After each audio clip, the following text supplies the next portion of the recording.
Hello, in this video we are going to discuss the Kirchhoff's rules or the Kirchhoff's laws, the junction rule and the loop rule. But first, before we proceed with the main thing, let us have the introduction to Kirchhoff's rules.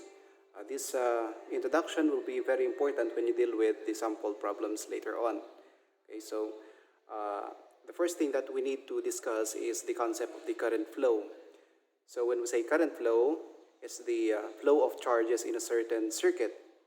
Okay, so current flows from high voltage to low voltage. Meaning, pag ginamitan natin ng analogy, meron tayong falls, for example, kahit hindi man falls ang itsura. Assume that this is a falls, water falls. So, we have an elevation, higher area, and then lower area. So the water falls from the higher area to the lower area. Yan. Wala namang mahuhulog na mula sa baba papuntang sa taas unless you exert an effort. But normally, water falls from higher area to lower area. Okay? So therefore, the potential at this point, the potential of the water at this point is higher than the potential at this point. So high potential and low potential. Okay? So still, the concept of the higher to lower will still be applied. So ulitin natin, the water falls from higher potential to lower potential. Meaning, when the water reaches the bottom, its potential already decreases. So, pag pababa na, nagdi-decrease yung potential niya. Meaning, meron tayong potential decrease or potential drop or drop in potential, whatever you call it. Now, if we use that analogy to explain the flow of charges or the current, when the charges move from higher potential to lower potential, there is what we call potential drop or voltage drop. So sulat natin, we have voltage drop. Okay? So voltage drop because the potential already decreased from higher to lower. So our sign convention, gagamitin natin na sign pagka voltage drop is negative. Okay. Ngayon, if we go from this point to that point, meaning from low potential tayo papuntang high potential. So there is increase in potential. So if we use that analogy in current, we have, instead of voltage drop, we have the opposite, voltage lift or voltage increase. So meron tayong sign convention na positive. So ulitin natin, voltage drop, if we move from higher to lower.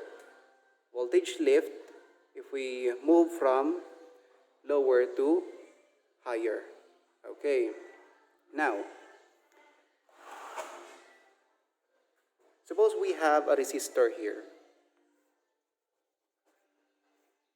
Ayan. And the current flows from this point to that point. Meaning, pag galing doon, papunta dyan, from high potential to low potential. So, dito ay positive, dito ay negative. Ayan. So, if we move from this point to that point, anong magiging sign convention natin? At ano ang interpretation in terms of voltage drop or lift? We have a voltage drop. Kasi, from this point to that point, higher to lower. So, meron tayong voltage drop. So, our sign convention will be negative. Okay.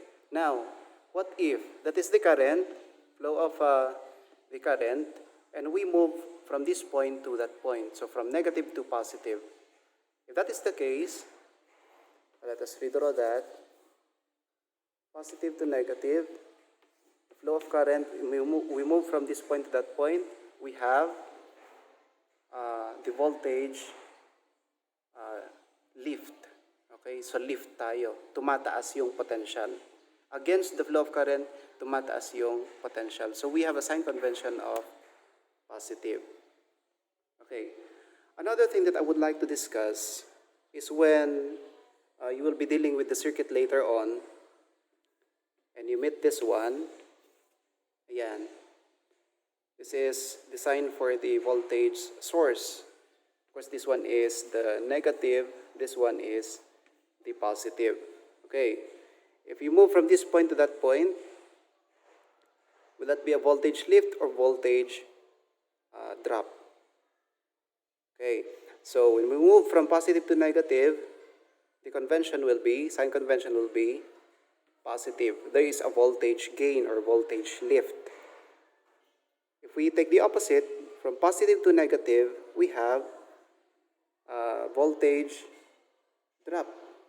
Ayan. So our sign convention will be negative.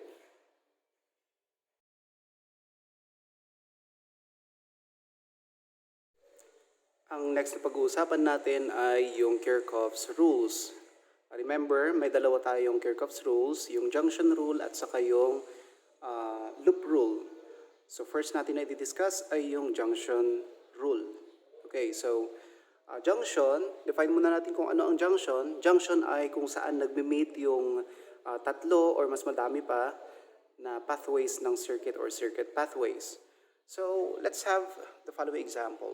So meron tayong tatlong pathways. Ito, at saka ito. Saan yung junction natin? Ito. Kasi doon nagme-meet yung tatlong pathways ng ating circuit. Ayan. So let's name this one as Junction A. Lagyan natin ng pangalan, Junction A. Okay. So the junction rule states that lahat ng papasok na current doon sa junction ay dapat equal doon sa total ng current na lalabas mula sa junction. Okay. So, for example, meron tayong papasok na current dito. Siyempre, pag pumasok sa junction, lalabas siya and then dito. So, nag-split into two. So, let's name the following current so that hindi tayo malito kung ano sila. So, bigyan natin ng pangalan. We have I1, we have I2, and then I3. Depende kayo kung anong pagpapangalan ninyo. Kung gusto ninyo, ito ay I3 or IA, ito ay I4, whatever. Pero mas madali na mas maayos yung naming ninyo or pagbigay ninyo ng kanilang symbols para mas maayos yung pagsosolve ninyo later on. So, ulitin natin, ang junction rule states that all the sum of currents entering a junction should be equal to the sum of currents leaving the junction. Okay? So, ibig sabihin, yan, we have in is equal to sum of the current going out from the junction. So, yan yung summary. Okay? So, kapag i-convert natin yan sa equation, I1 therefore is equal to I1 kasi siya yung papasok dito. I1 is equal to yung ating I2 and then I3. So we have I2 plus I3. Ayan. Okay. So yun yung first part. Now, gagamitin natin yan sa circuit na to. Tinanggal ko muna yung voltage source at saka yung mga resistors para hindi tayo malito. So, assume this one as a circuit. I-apply natin yung ating natutunan dito. So, pag halimbawa dito, ayan, yan yung current, papasok sa junction na to. Let's name this one as Junction A. Ayan. This is Junction A. Saan pa yung mga ibang junctions? Dalawa lang dito, dalawa, ito, tatlo. 1, 2, and then 3. 3 pathways. So this one, another junction, we have, pangalanan natin na Junction B. Pwede namang C, pero gamitan natin ng A and B. Okay, A and B. So dito sa junction na to, pasok yung current. Saan pupunta? Dito, and then dyan. Yan. And then dyan. Pangalanan natin to na I1, I2, then I3. Okay.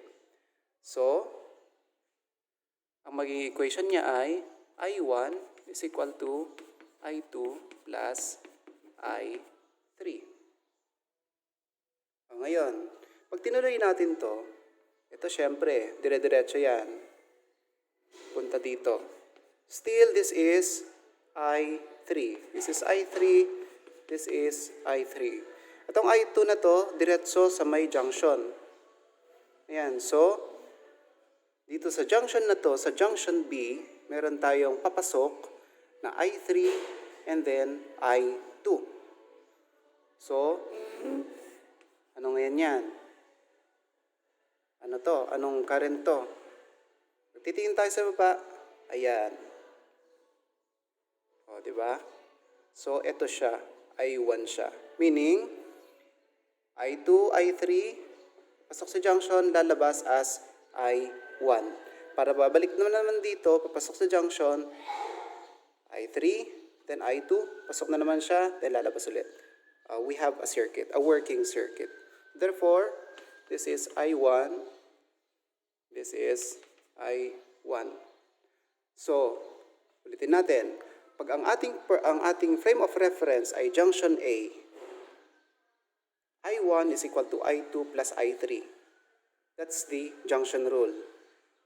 Lahat ng papasok dapat equal sa lalabas. Walang kulang, walang sobra. Dito naman, pag ang frame of reference natin ay junction B, pangalan natin, this is for junction A. Ayan.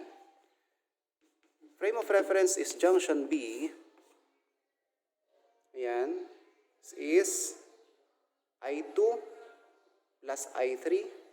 Ayan. I2 plus I3 is equal to yung palabas. We have I1. Okay? So if we compare them, parehas ang ibig sabihin. Okay? I2 plus I3, I2 plus I3. Dito, meron tayong loop. Yan, bakit loop? Pag magsimula tayo dito, the current flows from that point to that point, punta dito, then back to the same point. So that's a loop. Okay. So anong sinasabi ni Kirchhoff? It states that the algebraic sum of the potential changes in a loop in the circuit should be equal to 0. So if we translate it mathematically, the sum of the changes in potential is equal to 0. Okay. So dito sa loop natin, meron tayong voltage source, meron tayong R1, resistor 1, and resistor 2. So when current flows from this point to that point and flows through the first resistor, meron tayong potential change. So dito pa lang sa voltage source natin, meron tayong potential change. Pagdaan niya sa R1, meron na namang potential change. Pagdaan niya sa R2, meron na namang potential change. So the loop rule states that lahat ng changes na yun kapag pinag-combine natin or pinag-add natin algebraically, magkakaroon tayo ng 0 dapat na sagot. So, kaya meron tayong equation na ganyan. Okay, balik tayo dito. So, sa ating voltage source, let us represent that with V sub S. Ayan. Dito naman, yung potential change dito, sa R1, let us name that as V1. Ayan, para magkaparehas na 1 yung subscript. Meaning, the potential change in the first resistor. Pagdaan natin sa second resistor, meron na naman tayong voltage potential change. So, i-represent natin yan na V sub 2. Meaning, potential change at resistor 2. Potential change at the voltage source. Okay. So, pag pinag-add natin yan, therefore, following the loop rule, Vs plus V1 plus V2 should be equal to 0. Sir, paano dito? Wala tayong value ng V1. Wala tayong value ng V2. So, how will we deal with this equation? Okay lang sa Vs, kasi voltage source siya, meron siyang given na voltage na amount. Okay? So, kapag wala tayong given ng V1 and V2, we can use this equation and then expand it. Paano natin na-expand? Gamitin natin yung Ohm's law ngayon. So, Vs, since voltage source naman siya, Vs plus. Okay. So, V1. Meron lang tayo IR1. At saka syempre, yung current. Yung current, I1. Parehas din dito, I2. So, paano ang V1? Remember that in Ohm's law, you learn that V is equal to IR. So, if you are dealing with V1, you will be dealing with I1, R1. Okay? If you are dealing with V2, I2, R2. I2, R2. Ayan. Okay, so, since you're dealing with V1, we have, expand that into I1, R1. Plus, ito V2, we have I2, R2. That will be equal to 0. Okay. There are cases na yung I1 natin, not necessarily na maging I1. Ano ibig sabihin dyan? Halimbawa, yung dumaan na current dito ay nai-assign natin as I3. Pero yung ating resistor ay R1. So pag ang dumaan na current dyan at ang resistor natin ay R1, then therefore, itong I1 natin sa R1 natin ay magiging I3. R1. Sa I2 naman, pag ang dumaan dito ay I1 or current 1, R2 yan, ang gagamitin natin dito ay I1. So in our circuit here, we have two voltage sources, 5.0 volt source, and the other one is 7.0. We have resistors 1, 2, 3, and then 4. So we are going to use the Kirchhoff's rules to solve for the current flowing on every part of the circuit. Okay? So we have the values of the R1, value of the R1, 2 ohms, R2, 4 ohms, R3, 4 ohms, and R4, 6 ohms. Okay, so paano natin hahanapin ngayon? Take note, our problem is to identify the amount of current flowing at any point in our circuit. Okay? So, ang first step natin, hanapin natin yung mga junctions. Gaya ng nabanggit ko nung una, ang junctions ay yung point na pinagmimitan ng tatlo or madami pang pathways ng current. Okay, so dito, pag titignan natin, we have three pathways here. 1, 2, and then 3. So, this is a junction. Follow that path, punta dito, dalawa lang yan, dito tatlo. So we have 1, 2, and then 3. Another junction. And I will give a name for this junction. This is junction A. This is junction B. Yan. After determining the junctions of the circuit, ang susunod ay mag-a-assign tayo ng direction ng current. Okay? Arbitrary yung ating i-assign na direction ng current. Kasi, pag nag-solve na tayo, at the end, makikita natin kung tama ba yung in-assign natin na direction. I will explain that later. So, mag-assign tayo. Kung sa akin, magsisimula ako dito. From positive to negative, negative to positive. So, I will try to assign the flow of current. Punta dito. Doon. Punta sa may junction. So, it enters the junction, mag-separate siya into two pathways. Ito, pathway na yan, saka pathway na to. Punta doon. Yan. So we have two currents leaving junction A. One current entering junction A. So I will name the first current here as I1. This one as I2. Ito, I3. Pagkasusundan mo to, I1 palabas I2 papunta sa may junction B. ito naman, I3, punta doon, lalampasan niya yung R4, dadaanan niya yung 7 volts, R3 dito. So meaning, lahat ng current dito, yan ay I3. Ito naman, patas dyan, I2. Pagpasok nila sa junction B, lalabas as what? Anong pangalan ng current na yan?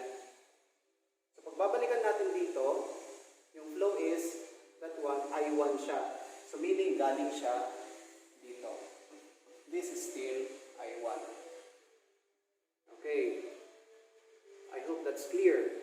Now, after assigning the direction, we now proceed with the loop rule. I mean the junction rule. Ililista natin, we have the junction rule. Yung junction rule natin, sabi, the sum of the current entering the junction should be equal to the sum of the current leaving the junction. So, at junction A, we have I1 is equal to I2 plus I3. I2 plus I3. At junction B, doon, yung papasok sa junction na I2 and I3, we have I2 plus I3 is equal to yung lumabas na current I1. So as we can see from the two equations, I1 is equal to I2 plus I3. This is the same doon sa second na equation, I2 plus I3 is equal to I1. And so therefore, we can only use the equation in our junction A. So, i-delete natin tong isa para hindi tayo maguluhan. Okay. After doing that, punta tayo doon sa loop rule. Loop rule. Yan. Siyempre, doon sa loop rule, kailangan nating malaman yung mga loops doon sa circuit natin. Yun yung kailangan natin dito. And in our circuit, saan yung mga loop natin? Yung loop natin, kung mag-start tayo dito, yan, punta dito, palabas ng junction, I2, ang junction B, punta dito, completing one loop. Okay?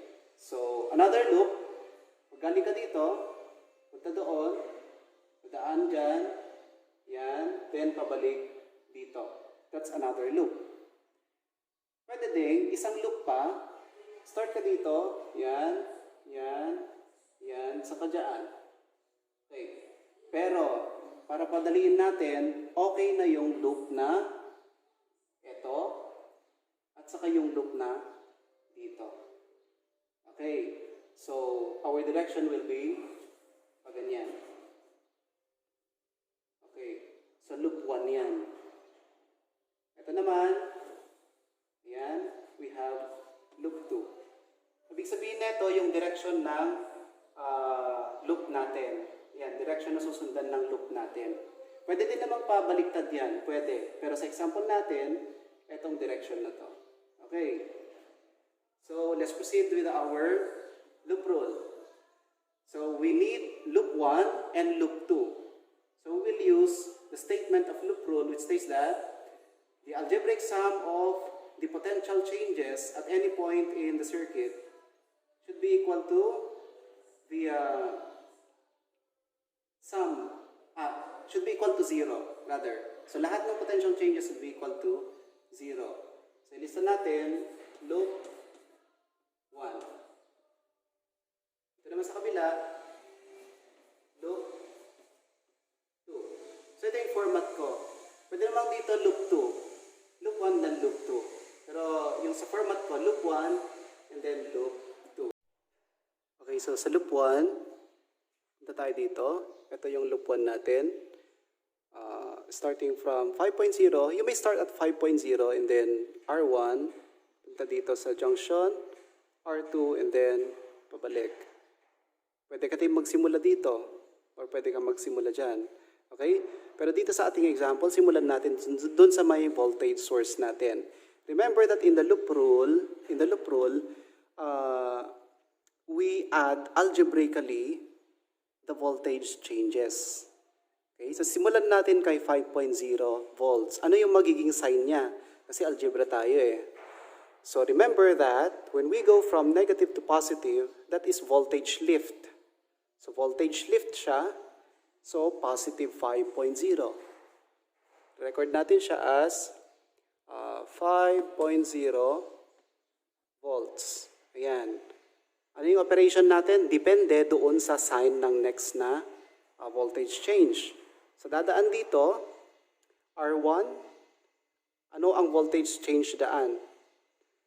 Okay, so remember that pagka with the flow tayo, from high to low potential, and we are with the flow of the current, yun ay negative. Negative yung sign natin kasi voltage drop siya. Ayan. Okay, so negative voltage dyan. Remember that voltage is equal to IR. Para makuha natin yung voltage dyan. So IR, you need the I at that point, and then R1. So what is the I? Itong I1 natin. Kasi siya yung dumaan na current dyan. So ilista natin siya. I1, R1. Okay? Pero sa aking example, balik rin natin. Magiging R1, I1. Pares din lang. So, since that is negative, so minus. Anong value ng R1 natin? Yun yung value ng R1 natin. That's 2 ohms. 2 ohms. And then your I is I1. Next. Punta tayo dito. Pasok sa junction. Lalabas doon as I2. Then R2. So ano yung voltage change dyan? So since with the flow tayo, positive to negative, so voltage drop. Voltage drop tayo, so negative siya. So negative, okay, so unahin natin yung R2 bago I. R2 is again 4 ohms. So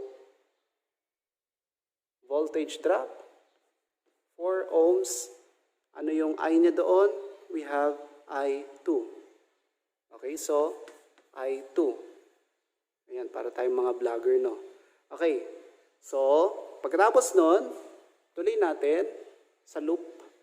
Pasok sa may junction, then pabalik doon. Pero since nailista na natin yung sa 5 volts, mag-stop na tayo doon. So anong susunod? Dun sa equation natin, equate natin yan sa 0. Bakit? I-review natin na the loop rule states that the sum of the potential changes in our loop should be equal to 0. Okay. So before we proceed with the manipulation of this equation, ilista muna natin si loop 2. Tapos na tayo kay loop 1. Okay, so proceed tayo sa loop 2. Ayan, tapos na natin ang loop 1. Tingin tayo sa loop 2 natin. Yung loop 2 natin ay itong part na yan. Ayan. So pwede tayo magsimula kay R2, pwede din magsimula kay R4, pwede din kay voltage source, pwede din dun sa R3. Okay? So, as long as you follow yung inassign mo na direction ng loop mo.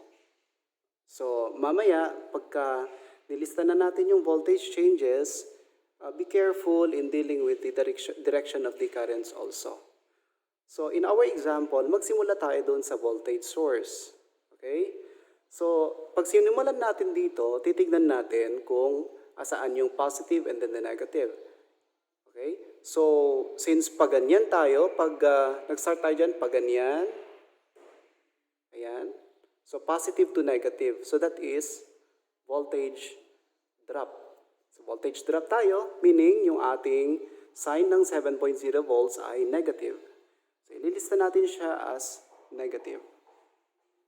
So, we write that as negative 7.0 volts. Yan. Proceed tayo sa loop natin. R3. Okay? So, R3, ang direction ng current natin ay pag ganon. So, with the flow tayo. Ang sign kapag with the flow ay negative. So voltage drop tayo. So negative IR3. Yung I natin dyan ay I3. Take note dapat malaman mo kung ano ang current na dumadaan sa R mo. Ayan. So the voltage drop, the voltage there, voltage change is I3 R3. Our R3 is 4 ohms. So ilista na natin dito. That is negative. So negative I3 R3. Unahin natin yung R3. We have 4 ohms. We have 4 ohms. And then, of course, the current. We have I3. Okay. So, tapos natin yung R3. Tuloy tayo sa loop. Papasok sa junction. Dito. Ayan. R2 na tayo. R2 is 4 ohms. Okay. So, the voltage change here is IR. Ano yung I natin? Yung dadaan na current ay I2. So I2, R2. But take note that the direction of the current here is opposite to our direction of loop. So pagka nasalubong natin, opposite yung direction, against the flow tayo ng current, yung ating voltage change ay positive. So magkakaroon tayo ng voltage lift. So positive, I2, R2. Sulat natin yan. Positive, R2 is 4 ohms, and then I2. Okay, 4 ohms, and then I2. Meron pa ba? Tuloy natin yung loop natin. Tapos na tayo doon. Balik dito, then doon. R4. Okay, so ano yung current natin? I3. I3, R4. Our R4 is 6 ohms. Ano yung sign natin ng voltage change? With the flow tayo, so meaning voltage drop. So, negative. Negative I3 R4. R4 is 6 ohms. Negative, di ba? Actually, 6 ohms. And then, ano yung current natin? I3. Okay, so tapos na tayo dito. Ayan. Balik na tayo dito sa may 7.0 volts to complete the loop. Since nailista na natin yung 7.0 volts kanina, equate na natin yan sa 0. So we have the following equations. Yung junction rule natin, I1 is equal to I2 plus I3. Yung loop rule natin, dalawang loop, 5.0 volts minus 2 ohms I1 minus 4 ohms I2 is equal to 0. Meron din tayong loop 2, negative 7.0 volts minus 4 ohms I3 plus 4 ohms I2 minus 6 ohms I3 is equal to 0. So mapapansin na ninyo at mahahalata na yung next process natin ay more on algebra na. Okay. Ngayon, mapapansin ninyo that in our loop 1, meron tayong I1 and I2 na unknown. Ang loop 2 natin, I3 and I2. So, ang common sa kanilang dalawa, din sa equation na yan ay I2. So, pwede nating hanapin agad si I2. Yung current 2. Kasi ang goal ng ginagawa natin ngayon ay hanapin yung I1, I2, and I3. Yung values niya. So, unahin natin si I2. Okay. So, i-rewrite natin yung junction rule. Ayan. I1 is equal to I2 plus I3. Pero gusto ko munang unahin na hanapin si I2 kasi meron siya parehas sa loop rules natin. So, i-transpose mo I1 minus I3 is equal to I2. Okay. Ngayon, ibig sabihin yan, kailangan mo ng I1, kailangan mo ng I3. So, mapapansin mo sa dalawang equations, ang I1 ay makikita mo lang sa loop 1. Ang I3 ay meron sa loop 2. So, i-derive mo ang equation ng loop 1 para makuha ang I1. I-derive mo ang equation ng loop 2 para makuha ang I3. Okay? So, gagawin ko dito, magiging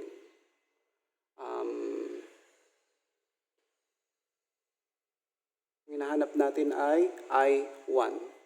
So, 5.0 volts minus 4 ohms I2 is equal to 2 ohms I1.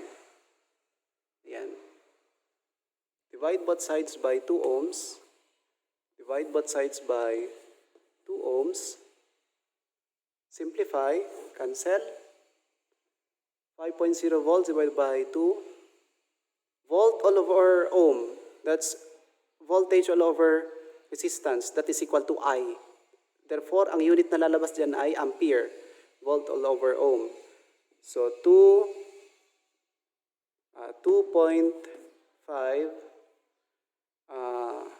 amperes minus 4 ohms divided by 2 ohms. That is 2. Cancelled yung units natin. I2 is equal to I1. Ayan. So, may tayong I1. Ito yun. Okay. Punta tayo sa kabila. Yan yung I1. Punta tayo sa kabila. Zoom out natin mamaya. Sa equation na to, kailangan natin yung I3. So, dito yung I3. Ayan. Okay, so bago yan, combined like terms, we have negative 7.0 volts minus negative 4 minus 6 ohms I3. Since parehas sila. So that is negative 10. Negative 10 ohms I3 plus ito plus 4 ohms I2 is equal to 0. Then we'll derive for I3. So, negative 7.0 volts ito, plus 4 ohms I2 is equal to, transpose mo siya, 10 ohms I3, divide both sides by 10 ohms, 10 ohms. Okay, so negative 7.0 divided by 10, this is negative 0.7. Then 4 divided by 10, that is plus 0.4. Cancel yung units. We have I2. Tapos na yung chok ko. Is equal to I3. So you have the equation for I3. 0.7 plus 0.4 I2 is equal to I3. And meron kang equation for I1, 2.5 amperes minus 2 I2 is equal to I1. Nakalimutan natin dito, volt all over ohms, that is amperes. So ulitin natin, negative 0.7 amperes plus 0.4 I2 is equal to I3. Ngayon, anong gagawin natin? Balik tayo sa ginawa nating formula kanina. I1 minus I3 is equal to I2. So i-substitute lang natin yung value ng I1 doon. Pasok natin sa equation. Then, yung equation ng I3, pasok natin sa I3. Ayan. So, baba natin yan. So, unahin natin ang I1. Itong buo na yan. So, you have 2.5 amperes minus 2 I2. Yan ay I1 minus I3. Ano yung I3 natin? Yan.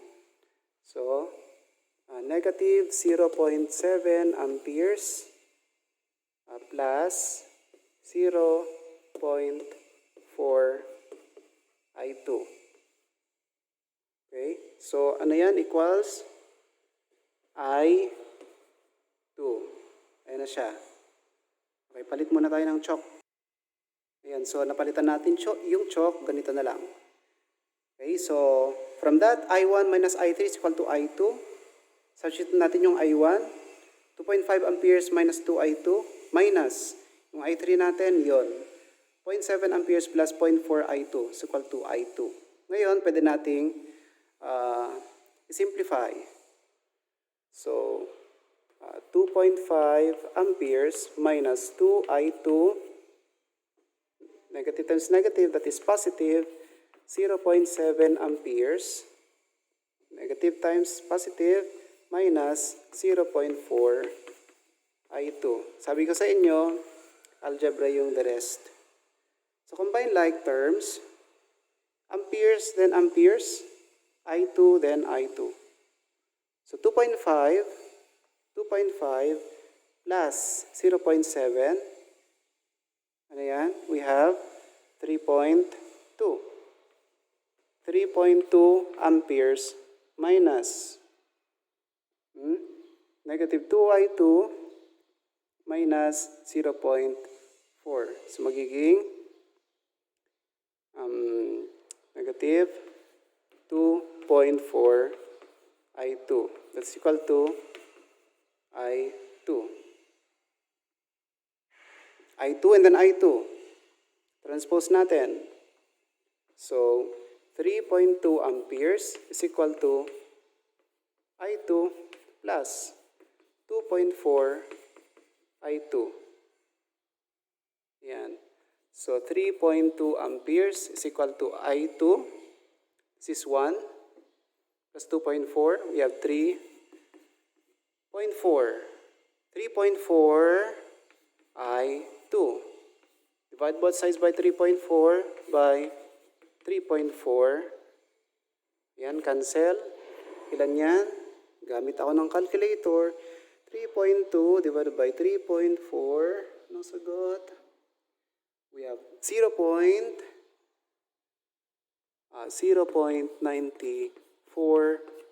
amperes, that is equal to I2. Ayan. So, meron na tayong value for I2. Okay. Pag once na nasolve mo na yung I2 mo, pwede mong balikan yung mga equations mo ng I1 at equations mo ng I3.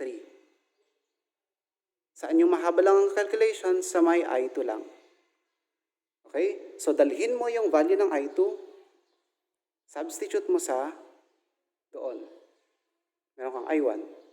Remember, I2 is equal to 0.94.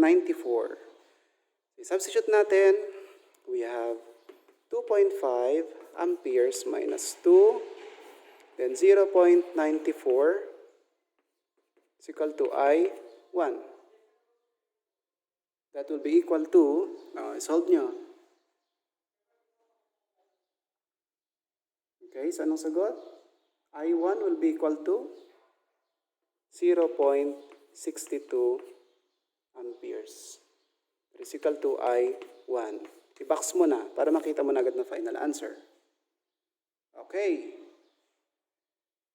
Ayan. Balik ka dito. Meron kang equation dati ng I3. So, gamitin mo yan. Pasok mo yung value ng I2. 0.94.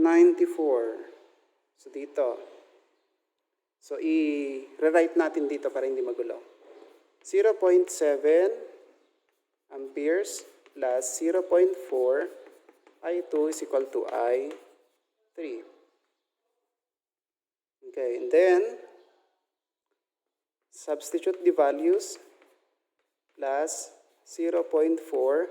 I2 is 0.94 is equal to I3. Okay, so, magiging kalalabasan, we have negative 0.7 plus 0.4 times 0.94. That is equal to negative 324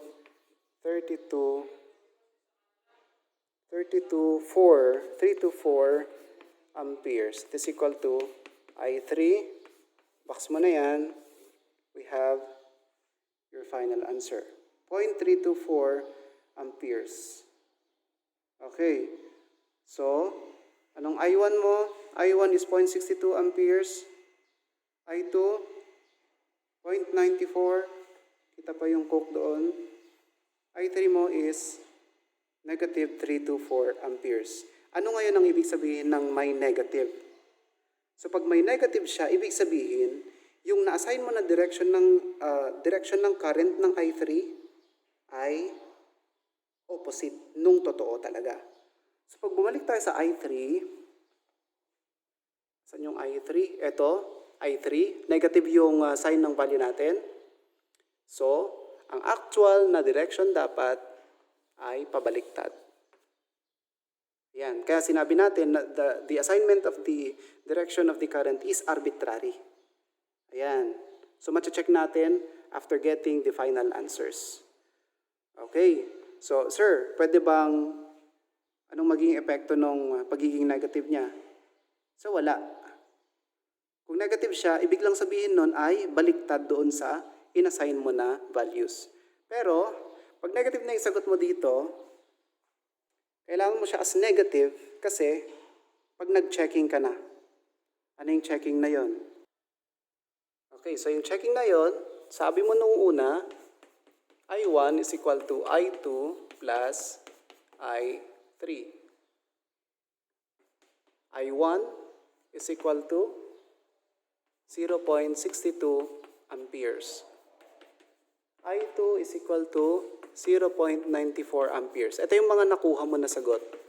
I3 is equal to negative 0.324 amperes. Now, if we try to check that, if that really fits, I1 is equal to I2 plus I3. So, I2 is 0.94 amperes plus I3 is negative 0.324 amperes.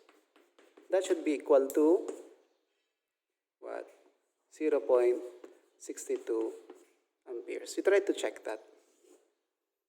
Even if you will use that, for the formula, kahit na i-rearrange mo yan, we have I2 is equal to I3 minus I2 is equal to I3 minus I1. Di pala nakagip ng camera. So, magiging, sagot niyan dapat ay 0.94 amperes. Anyway, that's just checking. Kaya dapat, dala-dala pa rin yung negative sign niya doon sa checking natin. I think that's all for this example.